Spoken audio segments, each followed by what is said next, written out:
Hello again, everybody, and welcome back to another episode of the Tuned In podcast, where we're going to focus on the good, the clean, the pure, and the powerful and positive impacts of people in our community. And tonight with us, I've got a couple really neat guests. One I've known for a long time, my sister-in-law, Salena Jones, and Danny Offett. And guys, welcome. Thanks for joining me tonight. Thanks for having us. Really cool here. Danny is the director of the Danville Rescue Mission, and Salena is the director of Dayspring. Both shelters here in Danville. And guys, just share a little bit, Salena, if you want to go first, just a little bit about Dayspring and how it got started. Okay, Dayspring is Dayspring's Women and Children's Shelter, and it was started 4.5 years ago. And it was started by Linda and Jerry Jones. They actually started the Danville Rescue Mission, and Linda saw a need for a women's shelter. And so she started Daysprings. They found a house. It was 4 bedrooms, and they purchased it. And their mission was to be able to take women and children off the streets and help them to know that there's success other than the streets, and that with Jesus they can do all things. So that happened 4.5 years ago, and then I've been the director for 3.5 years. And very so cool. We've been pretty successful. We've had over probably 150 women and probably over 50 children there. Wow. Since I've been there. Nice. Danny, same thing for you about the Danville Rescue Mission. Basically, Jerry and Linda, they started the Danville Rescue Mission in 1981. So it's been going on 40 years. And basically, wow. They just seen a need in the community for people when they had hit tough times. Not to give them a handout, but a hand up. Right. And so once they opened up the shelter, they worked it probably till about 25 years. And then there was 2 other directors. And then I just recently took over like 5 years ago. And so basically what we do here is it's a homeless shelter, but we also are a soup kitchen. We serve meals to the public 7 days a week, 2 meals a day from 12 to 1 and 5 to 6. And we also, when you come and you do your intake, we have several programs like work with the VA, the veterans that can't get into mercy housing. They come here and we'll help them until they can get them, transition to where they're going to take them. We have also our little discipleship program. That's where guys come and they feel like they want to refocus. We do biblical classes. They teach them on money training. They teach them on, hurts and basically life goals. And we lucky we'll have like maybe a professor from the college to come in and work with them on their goals and things like that.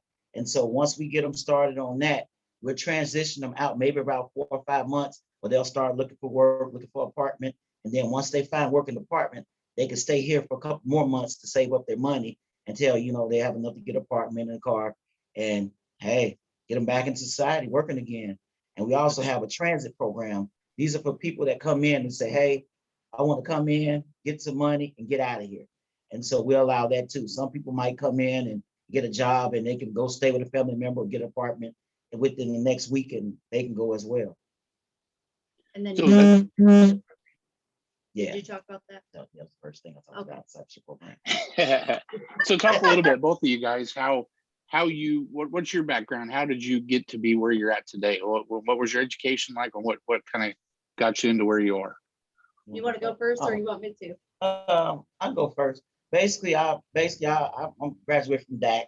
I graduated in business. I'm graduated from theology school. I actually was a minister at the church, or assistant pastor, and I was the head of the street ministry team. And so I ended up being laid off for the summer. So while I was laid off from the summer, I decided to stay busy. I was a volunteer here years ago. I was a volunteer at the Christian Senior Services. I was a volunteer at Chaplain at DAC. So I tried to stay doing a lot of volunteering work. And so once I volunteered here, Jerry, who started the mission, him and his wife, they took me under their wing. And so I didn't know, with me being under their wing, that they was going to eventually train me to transition to run the place one day. And so it's funny how I got a piece of paper from maybe 8 years ago that shows volunteers, and it shows Daniel desk volunteer. And so God saw fit to one day for me to be the director of the mission. And so that's how actually I came to the mission, being a volunteer. And at first I had a misunderstanding. I thought this was a place where they basically enable lazy people, because I used to see people outside waiting on food, and I'm like, man, they're enabling people. But once I got in here, I realized the plan was bigger than that. It was just the food is just a minor part of it, which that's a great part, because as far as our soup kitchen, we get a lot of seniors in here. We get a lot of kids in here that don't eat at home. We get people that actually work but can't really put food on the table because they have to pay for their bills. So it turned out to be what I didn't think. And then when I came in, like I told you, they had programs. Like when you come in, you got to tell them what you're doing, what's your goals, what's your plans. There's no just coming like, hey, I'm just stay here, live here. No, you got to tell us what's going on. If you don't plan on doing anything, hey, we say God bless you and help you to another city that might work for you. Salena? Okay, so my background is a little different. I have a bachelor's degree of social work from Offett Nazarene University. I have a minor in music. So I have a lot of experience. I have 16 years of experience in social work, but basically I decided to quit social work, stayed home with the kids for a little bit, and then I started a women's ministry at church. And then I started going to something called Push, which is pray until something happens. And I met Danny, and Danny started having me preach there. And and then after that, I think I got to know Linda and Jerry through that. And Linda and Jerry liked me, and Linda wanted me to work at Daysprings.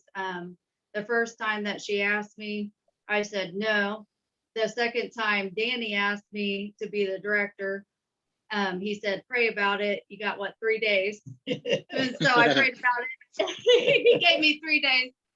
I prayed about it and decided that I had a second chance to run a homeless shelter. I didn't even know what that meant, but because of my experience, I was able to do it. I worked at Project Success with troubled teens, and then I worked at Juvenile Detention Center for 5 years, and then I did Crosspoint, and I worked with mental health, and I did psychosocial rehabilitation, taught people how to do life skills and how to know triggers, how to get back on track, and how to transform lives. And so that's kind of what I do now.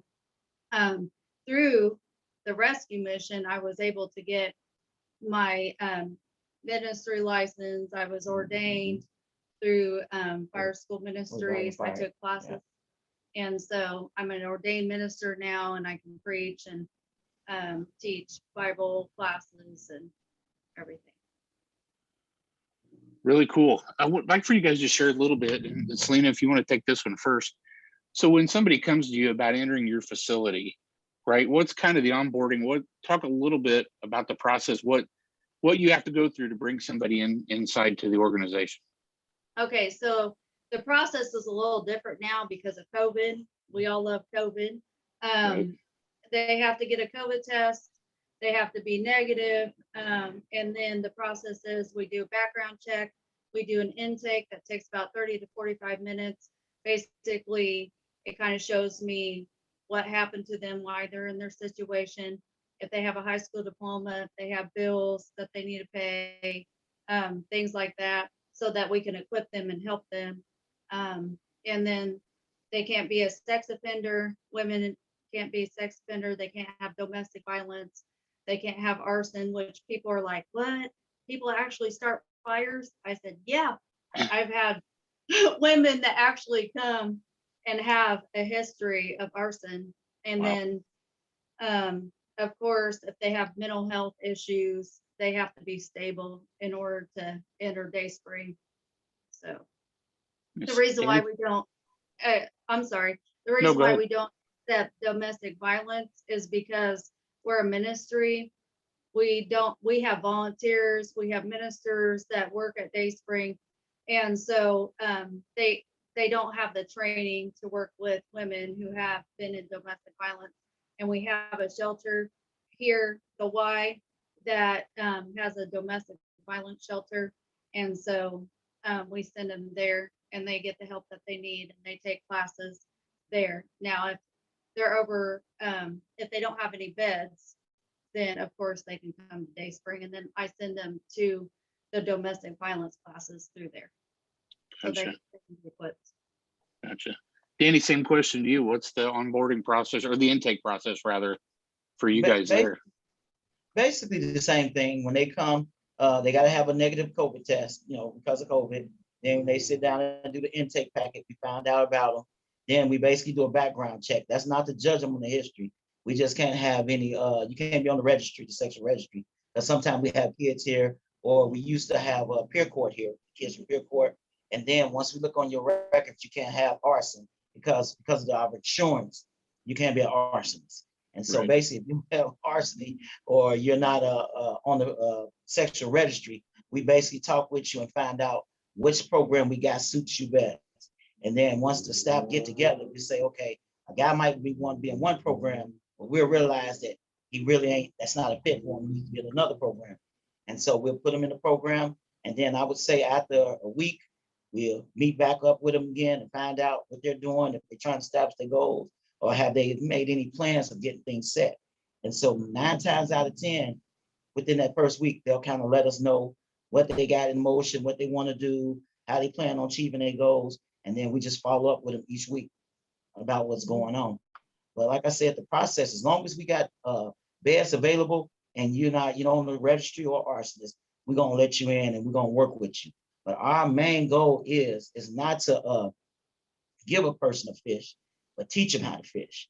Right. And so that's what I love about what we do. With us not receiving any government funding, all of our donations are from businesses, people that's sowing into these men and women's lives, helping them get their life back on track. And so that's one thing that helps us out, where people just can't come and do anything. We're going to say, hey, you got to do this, you got to do that. You got to, you got to find a way to get back in society, but you get back on your feet. And so when people realize that they can't call the government on us, they attempt to, get off their butt and do what they need to do. Yeah. Right. So we have a program at Dayspring also. I kind of forgot to say that Monday through Friday, the girls have chapel. They have to go to that. They're required. We have rules and regulations that they have to follow. We have our curfew. They can't just go and stay and lay on a bed. They have to be productive. So we have a schedule that they have to keep and everything. So my day job, the company I work for, Troy Lands, is a big supporter of Lifeline Connect over in Urbana. I'm not sure if you guys are familiar with that. And we're going to have some folks from Lifeline on, but really structured program there as well. They have their own intake process and things. And I'd like for you guys to talk a little bit. You shared the structure that, hey, they're here and you guys are, one, how do you hold people accountable when you're doing that? I mean, it's got to be tough because I would imagine you're seeing all kinds of different issues when people are coming to you for help. Yeah. So what I see with the women is that they're so blessed to be there, and they really appreciate that they have a place to stay, that I really don't have any problems with them following a schedule. The thing I run into is most of our programs are based towards like alcohol and drugs and recovery, and some of the girls are like, well, do I have to go to that? I've never been on drugs, I've never been in alcohol. But the programs that I have them go to is not just about drugs and alcohol. It's about changing your life and seeing what the root of the problem is. So usually the girls really accept it and really like it. Now the ones that have a problem with it and want to be unmotivated and they're not used to that, usually they don't stay a long time. Right. They decide to move out. Yep. Same thing to you, Danny. Well, basically what I do is I make sure that my staff is paying attention to where the guys are going, when they're coming back. Right. So when you leave, you have to sign out. You have to tell us where you go. And when you come back, you got to sign in and tell us where you went. And so once during the week, we'll get with each guy and, basically ask them, hey, you said you want to get this done when you first got here. We already got it written down on your intake. Now, what have you been doing to achieve those goals? And so basically they'll tell us, hey, I stopped by here and put in an application, or I stopped by there and put an application, and I went online, and they'll tell me went to the library. And so we'll basically follow up on what they told us they want to do. And then if they really, really want to be serious, all of our, we do drug testing here and at Dayspring. And so surprise drug testing. And so believe it or not, a lot of unemployment places they'll call here to get our guys because they know we drug test them. They won't fail a drug test. And so we're able to help them get a job.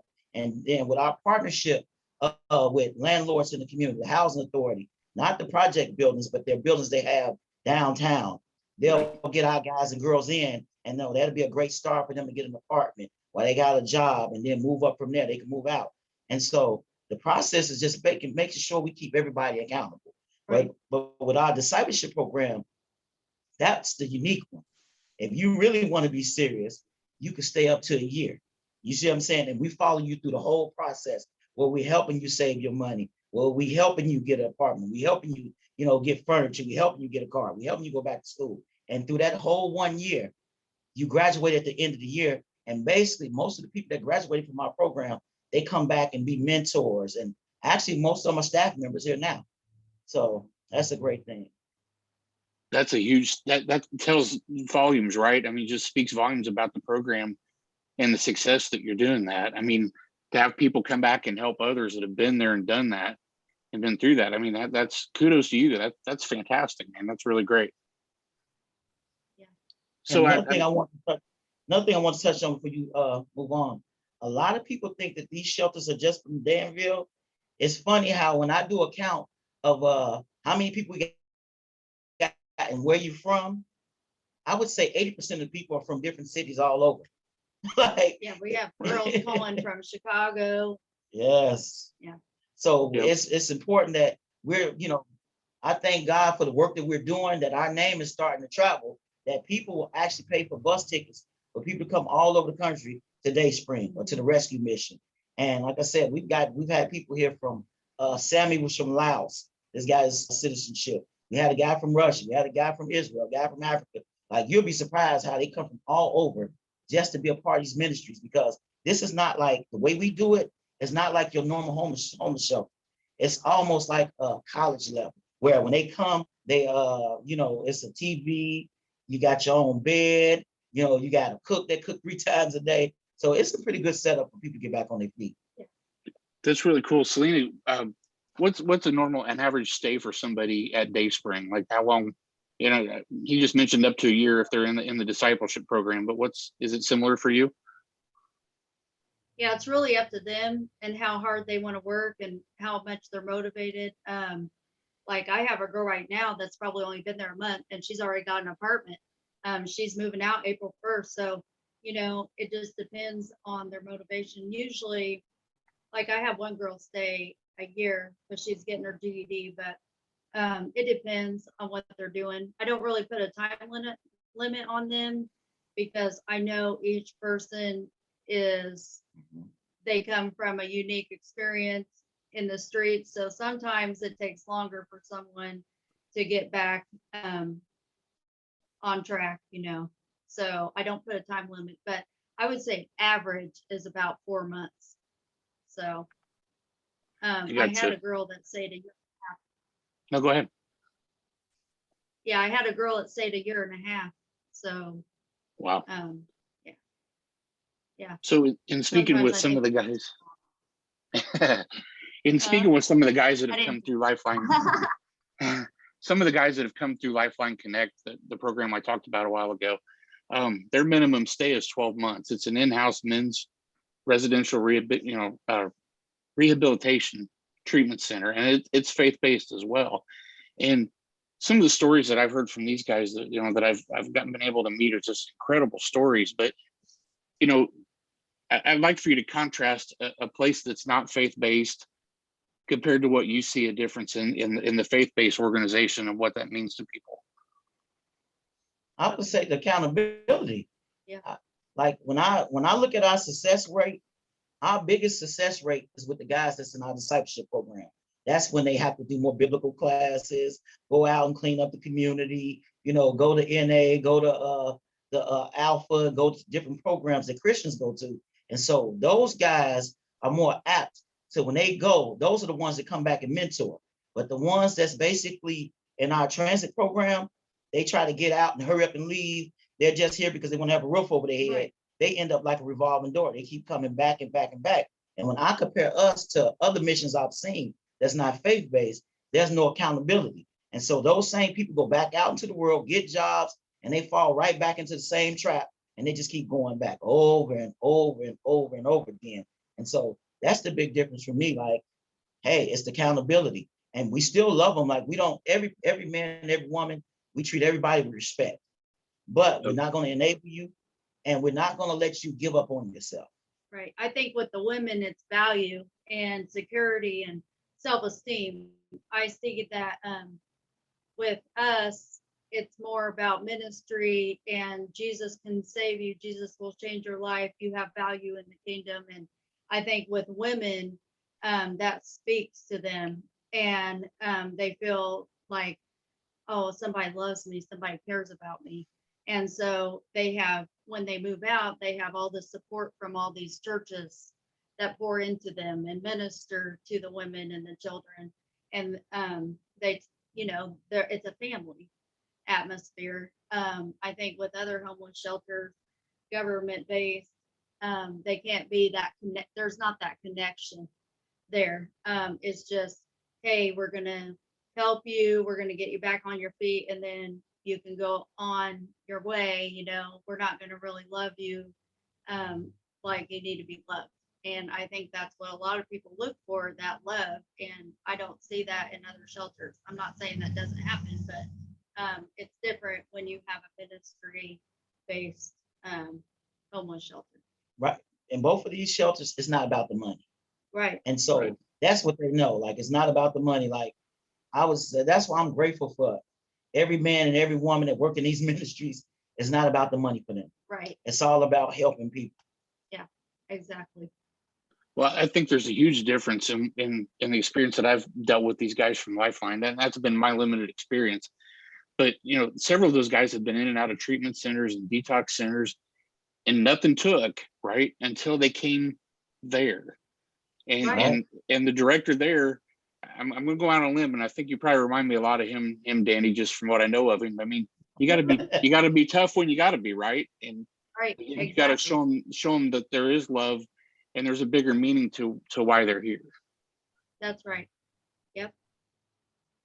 So yeah, I mean, go ahead. Yeah, you're definitely correct. My thing is, they know if you're doing everything you're supposed to do, we're gonna do everything we're supposed to do. Well, and sometimes that means going above and beyond. That's too. right.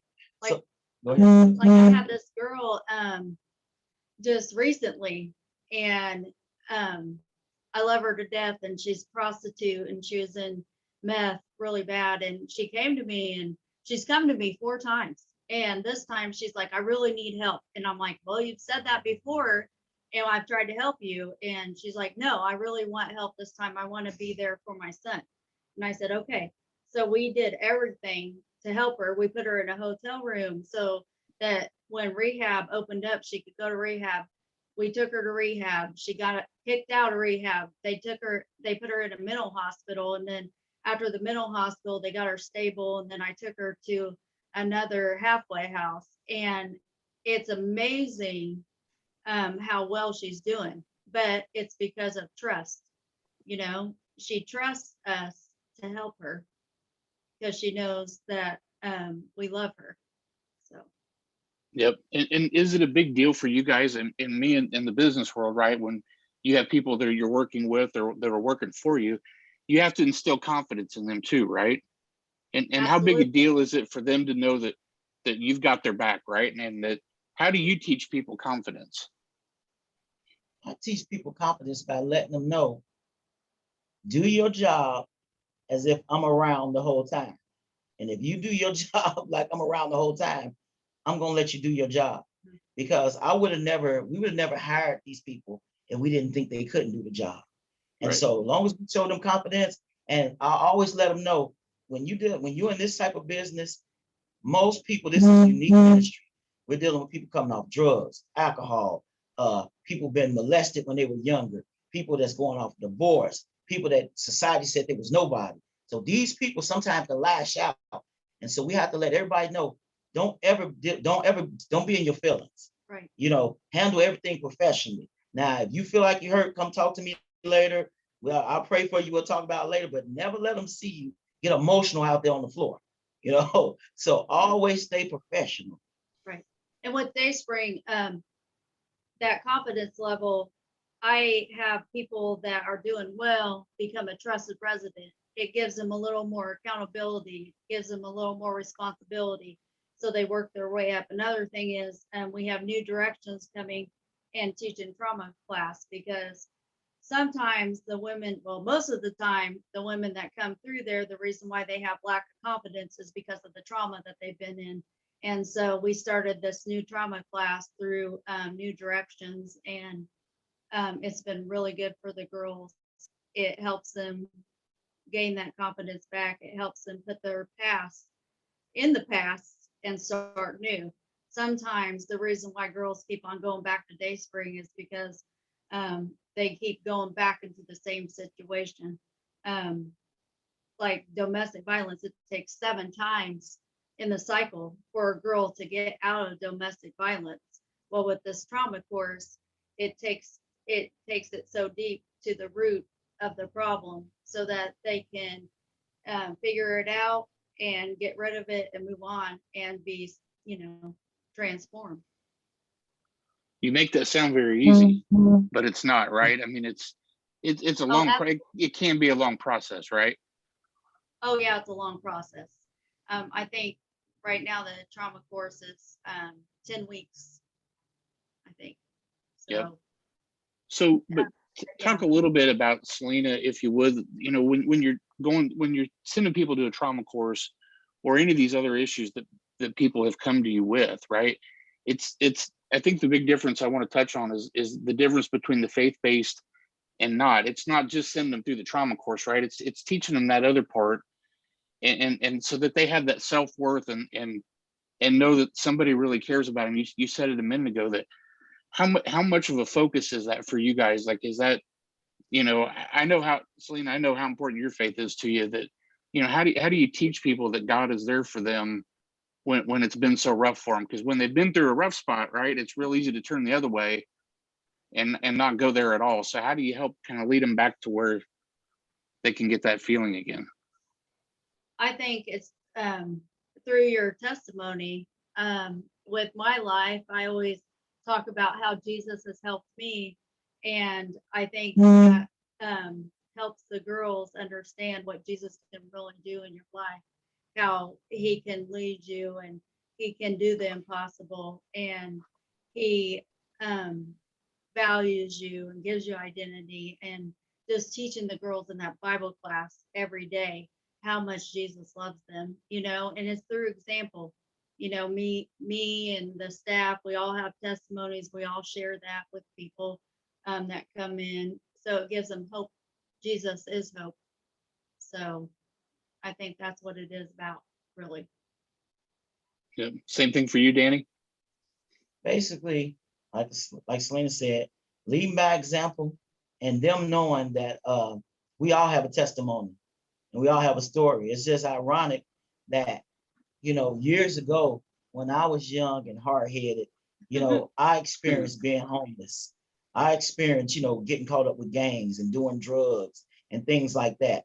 And then I always tell them my testimony is I went to church, but I didn't know God. I went to church because that's what we had to do. But I decided, okay, this time I want to know God. And so once I decided I want to know God, my life changed big time. Like, it was like everything just fell in place. Like when I said, you know what, God, I'm going to give you a chance and I'm going to give you my best. And once I gave God my best, like I tell him, I was like, man, everything fell into place. Got married, went to school, graduated, got jobs, went to theology school, graduated. I was like, it seems like start meeting people, start knowing different things I've never known before, going places I've never been before. It seemed like as soon as I said, God, I'm gonna let you take the wheel, he took the wheel. And so I try to tell him, man, give God a chance, because plenty of guys that come here smart. We've had policemen here, we've had contractors here, we've had teachers in here. These guys are smart, but it was one thing that was missing. And I try to tell them, it's one void that nobody can fill: money,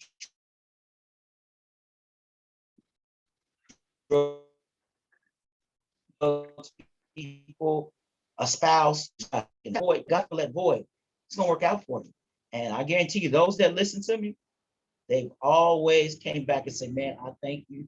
And that's the great thing about having when your organization be faith-based. And when you really give them the true solution and they don't come back, and these people, they go win other people, not just speaking about Jesus or God. They got a testimony to help other people get their lives back on track, get off drugs, get off alcohol, reconcile with their families. And so that's the greatest thing. Another thing is, I was going to talk about the emptiness too, that Jesus fills that void. But another thing is, we get to pray over people. We get to pour into people. A lot of times girls just come in the door and they're just crying. And I just say, can I pray over you? And I pray over them and they feel something different. They're like, what is that? And I'm like, it's Jesus, you know? So I think that's a real difference between faith-based and government-based. You know, I worked at Crosspoint. I couldn't pray over people in their situation. We just had to work through it, you know, and I can really help them by giving them Jesus and praying over them, and they're lost and Jesus finds them, you know.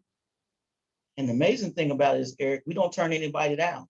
Right. So if you're Muslim, you're atheist, if you whatever you are, you welcome in through these doors. Right. You just have to follow the rules. We don't force anything on you. You still have to go to chapel. You still have to, you know, the things that we do, you have to be respectful. Right. And we've had people that basically that didn't believe in God when they left this place, believe in God, because we didn't force them, we didn't judge them, we just showed them the love of God. Yeah, I had this girl that came in and I had her sign. Well, basically in the intake, we have to have them sign that they'll do Bible classes and they'll participate and they'll do the acquired program. And she's like, I have to go to Bible class? I said, yeah. And she's like, well, what if I don't want to? And I said, well, you probably shouldn't come here. And she's like, well, and she had 3 kids. I'll never forget this. And she said, okay, also, that's an ambulance. Ambulance, don't be alarmed. Yeah, don't be It's all alarmed. good. So she signed the paper and she participated, and she was even in the Army. She was Puerto Rican. She had, like I said, she had 3 kids, and man, she was so appreciative and she learned so much. And I found out why she didn't want to participate in the Bible classes. It's because her mom was sick and she was a Christian, and she didn't know why God would make her mom sick. And I got to show her that Jesus didn't do it to her. It's just what happens in life. And I got to pour into her, you know, that Jesus gives joy and he helps through that hard situation. And I mean, we're still friends now. It's just amazing what God can do. It's really cool. You guys talk a little bit, Danny, maybe you go first on this one. What's the most challenging thing about what you do? I would say the most challenging thing about what we do is don't sometimes you can take one loss as you doing a bad job. You know, we want to save everybody, especially with me and Salena coming from ministry, being ministers ourselves. Like, if we lose one person, we trying to reach that person. We trying to go out there, and like, if we can't reach them, we didn't help 7 other people. But those 3 we've lost, we try our best to get that 3 back again. And we can't take it so hard. We've done our best. We've tried to, you know, give them the tools that we have here to help them be successful. We've introduced them to God. And some people, we just got to realize that only God can, you know, bring them around. Only God can fix it. Yeah. Only Jesus can fix them. Right. I would say the same thing, you know, when girls leave and they're transformed and they are on fire for Jesus and they are going to church and their whole life's changed. They got off drugs, they got off alcohol, and then they go back into the environment and they have their own house, and then they get peer pressured and they get tempted and they start back on drugs. It just takes 1 second like that, just 1 second, and then they want to come back to Dayspring because they've screwed up, and it's horrible to watch that. But there's more success than there is that. So that's what I always think about. You know, how many of the girls were successful? How many of the girls transformed their lives? How many of the kids transform their lives and know Jesus now? You know, every seed that's planted is for a purpose, a plan, and a destiny. So. Yep.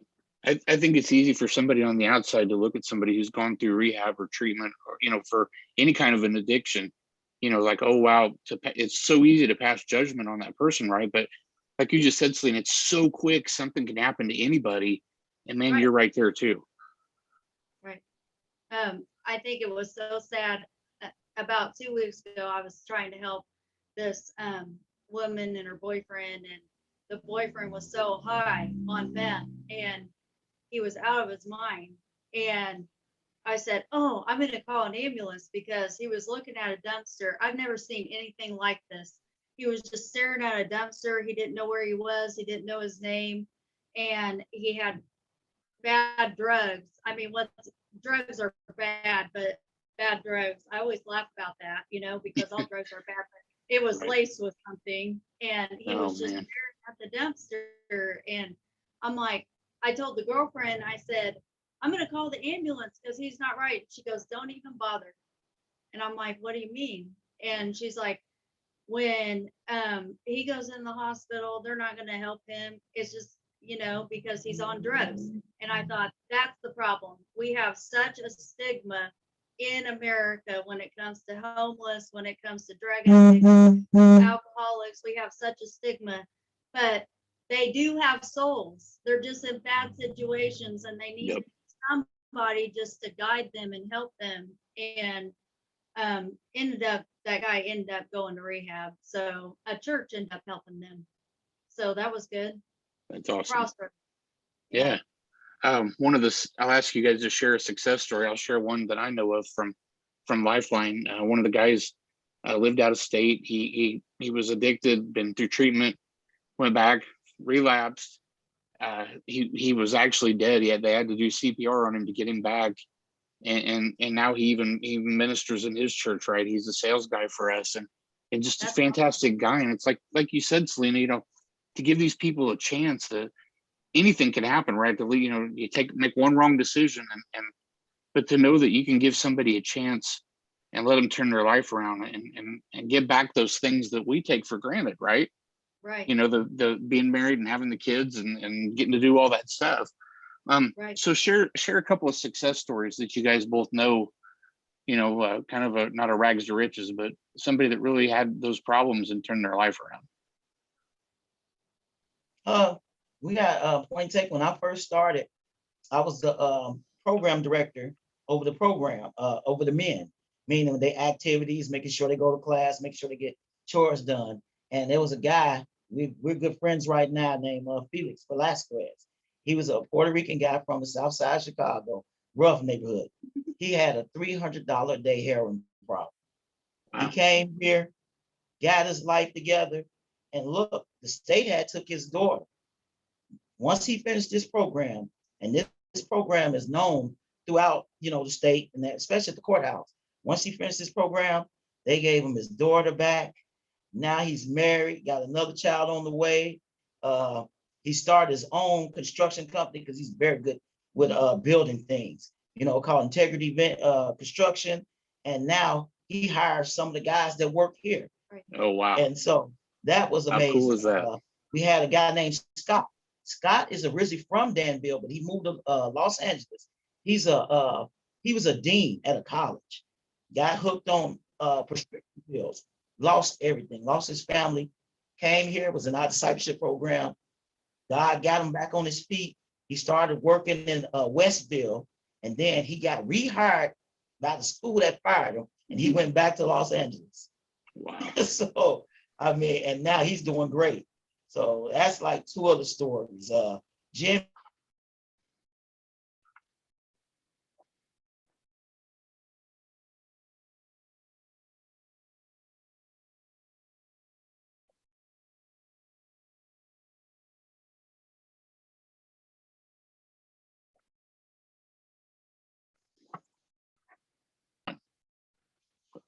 Yeah, once again, we had another guy by the name Jimmy. Jimmy was a lifetime criminal. And he had just came from doing, I believe, 8 years. And this guy didn't go to school. He had a second grade education. He was in our discipleship program. We worked with him, and we set him up with a construction company. And so he began to work with Jody Asphalt. And now Jimmy has his own place, has his own things, and he helps other people. He come back here and look out for the guys. And so he was basically saying he had been places all over the United States at rehabs and centers supposed to help you, but none of them ever took. But when he went to this faith-based place, he was like, man, that just changed him. And so So it's like cool. just 3 of his stories. Right. Yep. Selena, you Okay, want to share a couple? Yeah, I had a girl named Shawana Newell, and she had 3 kids at the time, and I used to call her Firecracker because she had, she just, anytime that somebody would come against her, she'd want to fight them, and I just, she was short, and we used to call her Shorty. She's like 4'7" or something. And I'm like, man, you're just a firecracker, but she changed her life so much. And she went through GED class. She was there for a year. She was managed to get her GED. Now she's got her own house, her own place. She had another kid. She has 4 kids now. And she gives to Dayspring. She donates to Dayspring. It's pretty awesome. And then Heather Moser, she wasn't an addict, but she had MS. And the first time she came, she's been twice. The first time she came, she moved out and she went into kind of a bad situation and came back to Dayspring. And then she became very successful. She moved out to Vermilion Gardens with her 2 kids. She was able to get the help that she needed. Now she lives in Rantoul. She still goes to church. She's actually getting baptized on April 11th Nice. at our church's new relaunch. So, yeah, and actually Love Inc. still helps her. Love in the Name of Christ. So I think it's important when girls and men move out that they have a circle, a wraparound, a support system. And she has our church. She has Love Inc. She still has us. We still help her. So Really cool. Guys, we're getting close to the end here, but I just want you to talk a little bit about what keeps you guys going, what motivates you every day, and what kind of stuff are you putting in your head? What do you read? You know, what keeps you going? I would say for me, it's my husband. He's like, he is so good to me. He'll just be like, oh, I know you're having a bad day. And he encourages me. Like the other day, he sent me flowers, just trying to encourage me. He has a hard job too. He's a paramedic. But I would say ultimately, what we've been talking about, it's my faith. I believe that God can do anything. I believe in the possible. And I believe that he helps me through the day. And I have peace through Jesus. And then, of course, I have 3 kids that are fun. So they help me a lot and they entertain me, especially Ian. But my son is a class clown. So I just think like having joy in every situation, you know, seeing the joy in every situation helps a lot. And knowing that you're doing the right thing when nobody's looking, you know, Yep. sometimes in the secret places, that's where it's at, you know, and being with God in the secret place, praying, reading my Bible. I mean, I read my Bible a lot. My Bible helps me get through things. It gives me wisdom. What about you? Well, Eric, what keeps me going is God's grace. Yeah, that's big. God's grace. That he showed me from Yep. like a guy that, like I said, a guy that got into a lot of trouble when he was younger. And when people had gave up on me, it was the God in me Yeah. that rose up, and God was letting me know that I was better than what I was doing. And he taught me how to be humble. And so, man, God's grace keeps me going where I want to help somebody the way God helped me. But I can't be God, but the same love that God showed me, I want to show that to other people and help them learn who God is and get their life back on track. And even with us being directors, God reminds me to stay humble. We have when the public come in, it's a public bathroom that the public use, and we clean it at the end of the night. And so one day it was just terrible. And I was about to have one of the guys clean it like before the end of the night, like clean this bathroom up. And God was like, no, you clean it. I was like, all righty. And so I've been cleaning that bathroom ever since I've started. So God was letting me know that we all can hit rock bottom. Right. We all one day away from losing it all. but Yep. God's grace can bring us back up again. Yeah, I think ultimately it's my relationship with Jesus. That's the ultimate thing that helps me is in that secret place, like I said, having that relationship with Jesus in the secret place, spending time with him, and then you're prepared and equipped to handle the day. That's great stuff, you guys, really. And I love the humility part of that. I mean, Salena, you didn't mention it, but there's a lot of that in you too, that, you know, you got to be humble, right? And to get people to buy into this stuff, the stuff that you're telling them, because, you know, if you're not down, you know, humble yourself, then you just come off like a used car salesman, right? And then none of this is going to take. Right. So can you guys talk a little bit? Well, I we're think getting real people close. forget. Go ahead. I can hear you, Eric. I couldn't hear you. Yeah, What'd no, you go say, ahead. Eric? Salena, go ahead. You said, I think people forget. I think people forget that Jesus came as a servant, not a leader.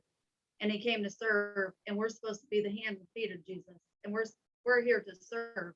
We're here to be humble, lay our lives down for our brothers and our sisters. Jesus laid his life down for us, and we need to be doing the same. Yep. One of my favorite quotes is by Zig Ziglar. He said, you can have everything in life you want if you help enough other people get what they want. That's right. And you guys are a blessing to the community for sure, doing what you're doing, and really appreciate that.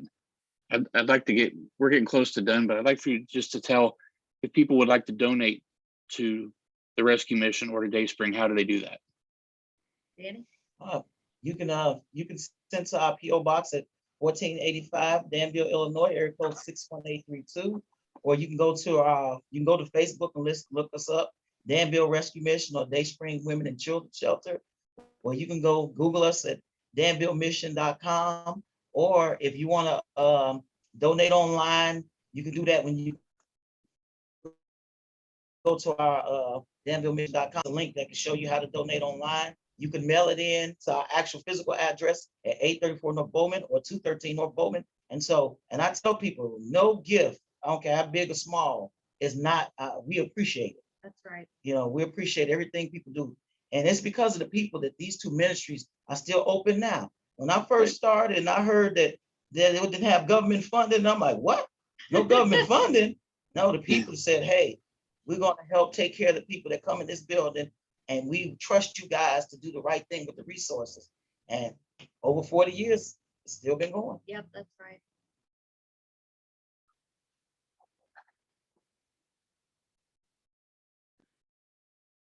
You guys, how would you encourage others to volunteer and get involved in, maybe not in your organization, but just to take part and do something in general? You guys hear me? So guys, I really appreciate your time tonight, but one quick question for both of you before we leave. If not helping with your organization, how would you encourage others just to find something that that speaks to their heart and moves them and get involved?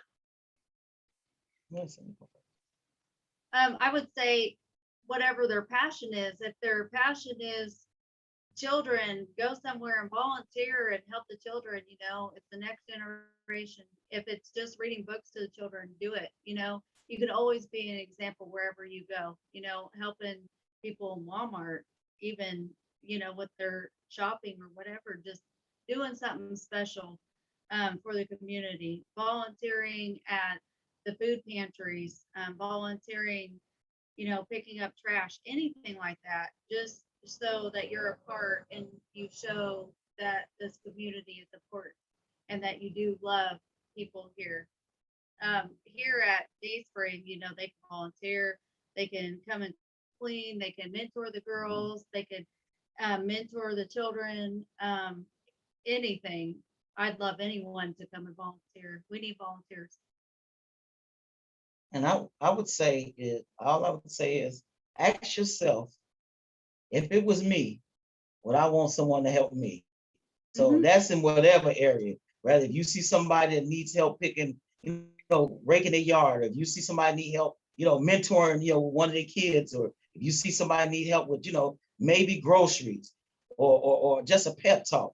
I always say, man, if it was me, and I was in a position, but I want somebody to help me. And then you'll find yourself finding your calling and helping people. Helping people don't always got to be in money. It can be in just Right. giving good advice.